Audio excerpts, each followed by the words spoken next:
நிலாவும் நல்ல பொண்ணு சார், அதே மாதிரி சோழனும் நல்ல பையன். அவங்க 2 பேரும் இந்த சண்டையெல்லாம் விட்டுட்டு சேர்ந்து வாழ ஆரம்பித்தாங்கன்னா அதுவே போதும். அதே எங்களுக்கு ரொம்ப பெரிய சந்தோஷம். அப்படித்தானே சார்?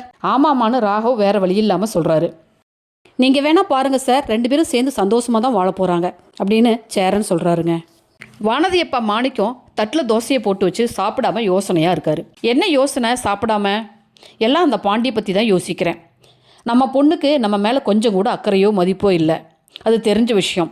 ஆனால் அந்த பையன் எவ்வளோ பொறுப்பாக வானதியை பத்திரமா கொண்டு வந்து நம்ம வீட்டில் விட்டுட்டு கையெடுத்து மன்னிப்பெல்லாம் கேட்டான்.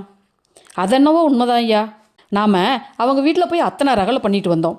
ஆனால் அவன் அதையெல்லாம் பெருசாக எடுத்துக்காம வானதியை திட்டி நம்ம வீட்டில் கொண்டு வந்து விட்டுட்டான். இந்நேரத்துக்கு வானதி மட்டும் அந்த வீட்டுக்கு போயிருந்தா நம்ம மானம் கப்பலேறி இருக்கும். நமக்கு எவ்வளோ அவமானமாக போயிருக்கும். அப்படி நடக்காமல் பண்ணது அந்த பையன்தான் ஐயா அப்படின்னு வானதி அவங்க அம்மாவும் பாண்டிக்கு சப்போர்ட் பண்ணி பேசுகிறாங்க. இதை ஒட்டு கேட்ட வானதி சந்தோஷமாக ரூமுக்குள்ளே போய் ஹாப்பியாக டான்ஸ் ஆடுறாங்க. ஏ சோளா பிரேக் பண்ண வண்டியாட்டம் அங்கிட்டு இங்கிட்டு நடந்துட்டுருக்க, என்னாச்சு, என்ன விஷயம்? இல்லைண்ணே, மனசே சரியில்லைண்ணே. என்னடா என்ன விஷயம்னு சொல்லு அப்படின்னு சோழனோட கார் ஓனர் கேட்க, சோழன் தன் மனசில் இருக்கிறதையெல்லாம் சொல்கிறாரு. அண்ணே, எங்கள் லைஃப்பில் ஏதாவது நடந்துருமோன்னு பயமாக இருக்குண்ணே. டே சோழா, அப்படியெல்லாம் ஒன்றும் நடக்காது, நீ கவலைப்படாத. உன் மனசில் இருக்கிறதெல்லாம் அந்த பொண்ணாண்ட சொல்லு. அதெல்லாம் 1000 தடவை சொல்லிட்டேண்ணே, ஒன்றுமே நடக்கலண்ணே அப்படின்னு சோழன் புலம்புறாரு. நிலா, நீங்களும் திவ்யாவும் வெயிட் பண்ணுங்க, உங்ககிட்ட பேசணும் அப்படின்னு சொல்லிட்டு ராகவ் போகிறாரு. டைம் ஆயிடுச்சு, ஹாஸ்டல் ஃபுட் தீந்துரும்னு திவ்யா கிளம்ப நிலா மட்டும் ஆஃபீஸில் வெயிட் பண்ணுறாங்க. பல்லவனுக்கு கால் பண்ணி வீட்டுக்கு வர லேட் ஆகும்னு சொல்கிறாங்க. அண்ணே, அந்த ஸ்கூட்டி வண்டி ஓனர் ரெடி ஆகிடுச்சான்னு கேட்டு ஃபோன் போட்டாருண்ணே.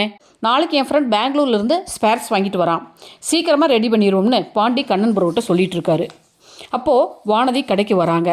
ஆமாம் வானதி, பெங்களூர் போனியே ஜாலியாக இருந்துச்சா? அண்ணே, அதெல்லாம் நான் ஜாலியாக தானே இருந்தேன், பாண்டி தான் டென்ஷனாக இருந்தான். ஆமாம்மா, நீ எப்போ தான் டென்ஷனாக இருக்க, பாண்டியை தானே டென்ஷன் ஆக்குவேன்னு கண்ணன் ப்ரோ நக்கலடிக்கிறாரு. பாண்டி, நம்ம பெங்களூர் போனதுலேயும் நல்ல விஷயம் நடந்திருக்கு பாண்டி. என்ன சொல்கிற வானதி? எங்கள் அம்மாவும் அப்பாவும் நீ பொறுப்பாக என்னை எங்கள் வீட்டில் கொண்டு வந்து விட்டதை பற்றி நல்ல விதமாக பேசிக்கிட்டாங்க. உன்னை நல்ல பையன் வேறு எங்கள் அம்மா சர்டிஃபிகேட் பண்ணாங்க. அதனால் நம்ம கல்யாணம் சீக்கிரமாக நடந்துரும்னு நினைக்கிறேன் பாண்டி. அப்படியே வானதி அப்படின்னு பாண்டியும் சந்தோஷப்படுறாருங்க. ஓகே ஃப்ரெண்ட்ஸ், தேங்க்ஸ் ஃபார் வாட்சிங். என் சேனலை லைக் பண்ணுங்கள், ஷேர் பண்ணுங்கள், சப்ஸ்கிரைப் பண்ணுங்கள். தேங்க்யூ.